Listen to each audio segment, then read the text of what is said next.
Seja muito bem-vindo. Estamos de volta para mais um encontro com a palavra e a continuação do estudo da carta de Paulo aos Romanos. Já temos aprendido coisas preciosas estudando a carta de Paulo aos Romanos. Antes de prosseguirmos, quero lembrar que o tema desta carta não é eleição nem predestinação. Paulo discute estes temas no capítulo 8 e o retoma no capítulo 9, mas este não é o assunto principal da carta. Sua argumentação não se concentra na eleição ou predestinação. Afinal, qual é o tema principal desta carta? A justificação pela fé e não pelas obras. Você vai observar que no capítulo 9, quando Paulo fala sobre a seleção de Jacó em detrimento de Esaú, ele afirma que a escolha foi feita quando os dois gêmeos estavam no ventre da mãe e nenhum dos dois tinha feito nada de bom nem de ruim. Observe também a declaração de propósito do versículo 11. Diz assim: todavia, antes que os gêmeos nascessem ou fizessem qualquer coisa boa ou má, a fim de que o propósito de Deus conforme a eleição permanecesse, não por obras, mas por aquele que chama, foi dito a ela: o mais velho servirá ao mais novo. Paulo reforça esta ideia no versículo 16, quando diz: portanto, isso não depende do desejo ou do esforço humano, mas da misericórdia de Deus. O ponto que Paulo destaca não é eleição nem predestinação, mesmo que também ensine essa doutrina. Bom, se você acredita na inspiração da Bíblia e que a carta de Paulo aos Romanos é inspirada, então você tem que reconhecer que ele ensina que existe a predestinação. Eu não acho que questões como esta sejam esclarecidas com base na razão. Solucionamos esse tipo de impasse com base na revelação. No capítulo 9 e também no capítulo 10, como já dissemos, Paulo cita vários versículos do Velho Testamento. Por que ele faz isso? Ele usa um método de texto de prova que é muito simples. Ele fez referências a outras passagens bíblicas nas quais Deus fez a revelação. Paulo cita os profetas do Velho Testamento, Oséias, Isaías e outros como Joel. Com isso, ele queria mostrar que suas afirmações não eram ideias da sua cabeça. Ele queria mostrar que tudo que afirmou nos capítulos 9, 10 e 11 não eram nenhuma novidade. Ele trouxe à tona o fato de que Deus sempre soube que os judeus rejeitariam o Messias, o Cristo, e deixou isso bem claro ao citar o profeta Oséias. Ele reforça principalmente a ideia de que Deus sempre soube de antemão que os gentios seriam salvos.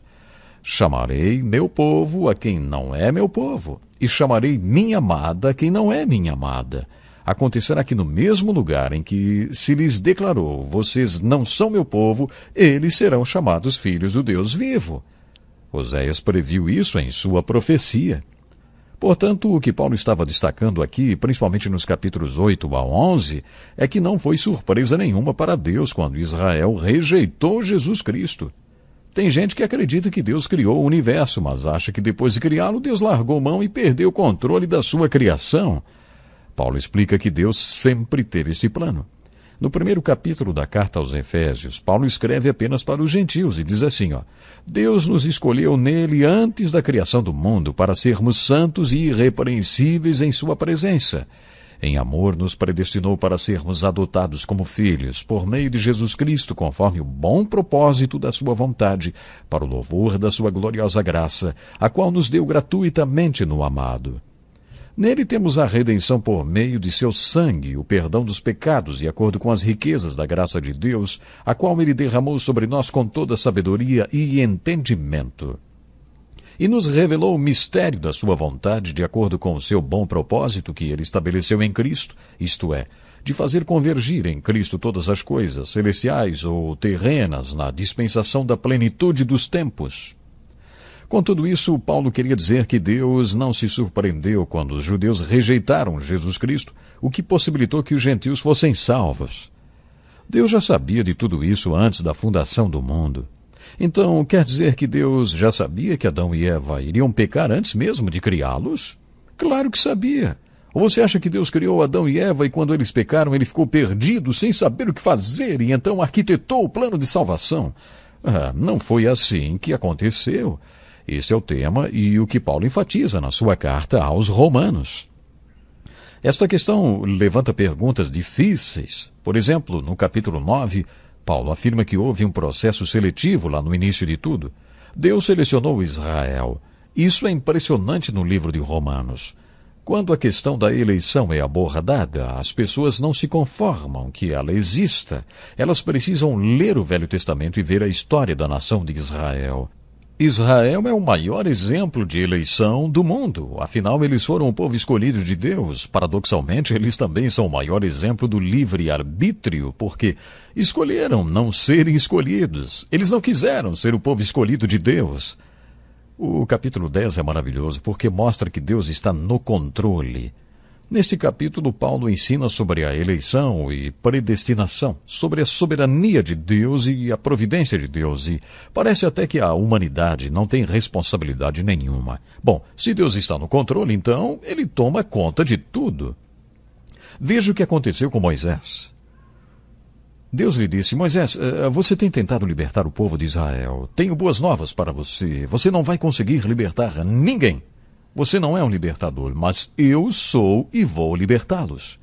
Tenho visto a dificuldade desse povo e vou libertá-lo. Bom, Moisés podia ter dito: puxa, que legal, então vou voltar e cuidar da minha vida, das minhas ovelhas e da minha família.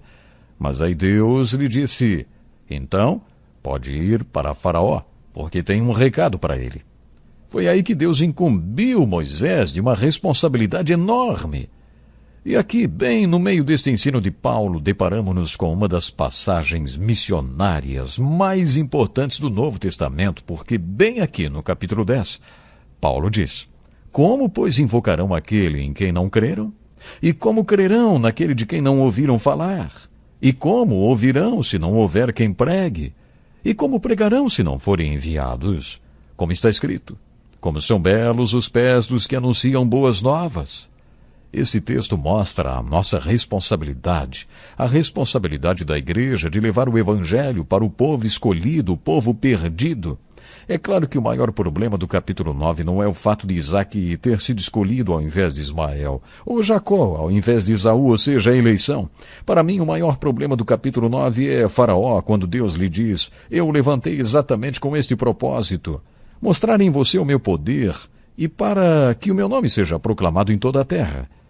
Ele é a ilustração que deixa muita gente confusa. Quando as pessoas ouvem essa história sobre Faraó, perguntam: então por que Deus ainda nos culpa? Pois quem resiste à sua vontade? E Paulo vem com uma ilustração maravilhosa.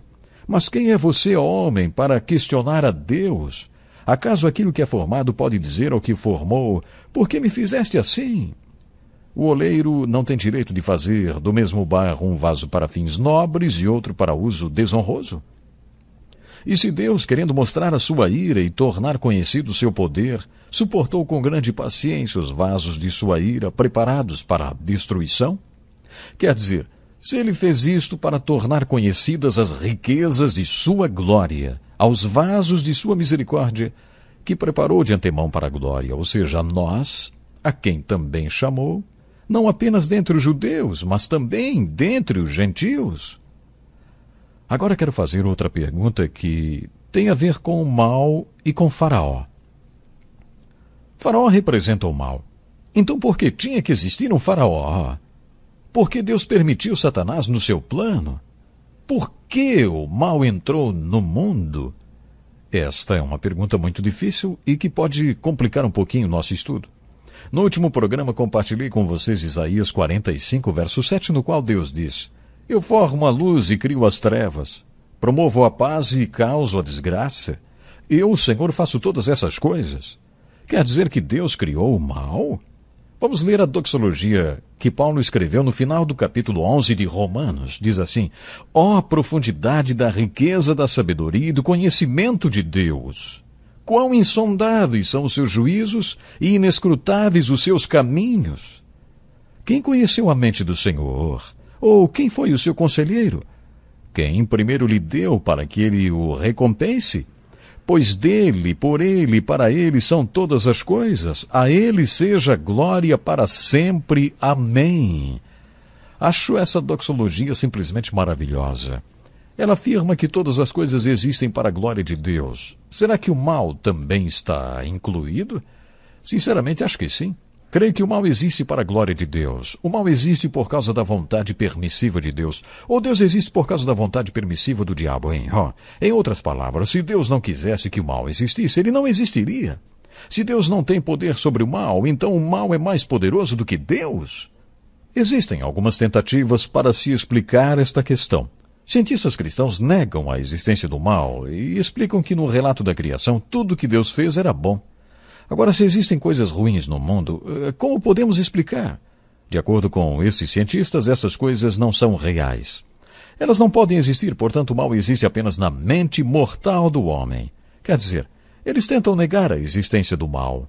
Esta é uma maneira de tentar resolver o problema. Francamente, não dá para concordar com esta teoria. Ela é irreal e não passa de uma tentativa de solucionar uma questão. Alguém já perguntou, foi Deus quem criou o diabo? Na verdade, as Escrituras não dão muitas explicações sobre Satanás. Lendo o início do livro de Jó, temos a impressão que Satanás tem um perímetro dentro do qual ele atua sob a vontade permissiva de Deus. Tudo o que ele fez para Jó teve a vontade permissiva de Deus. Refletindo um pouco sobre isso, podemos chegar à conclusão que o inimigo, Satanás, ou o mal, e tudo que ele representa, existe com a vontade permissiva de Deus. Pelo que a Bíblia relata, Satanás era um anjo que caiu. Ele deve ter tido liberdade de escolha para poder cair.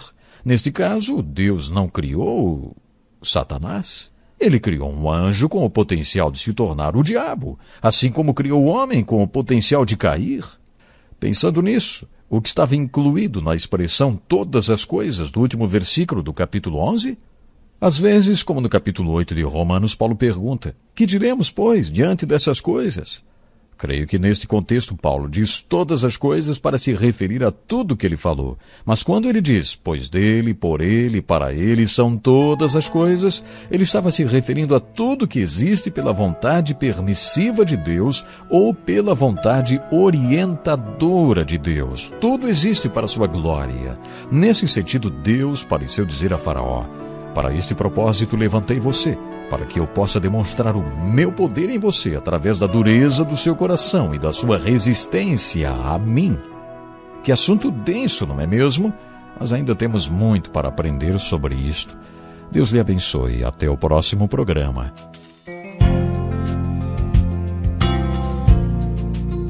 Este é um estudo escrito pelo Dr. Dick Woodward, na voz do pastor Edson Bruno.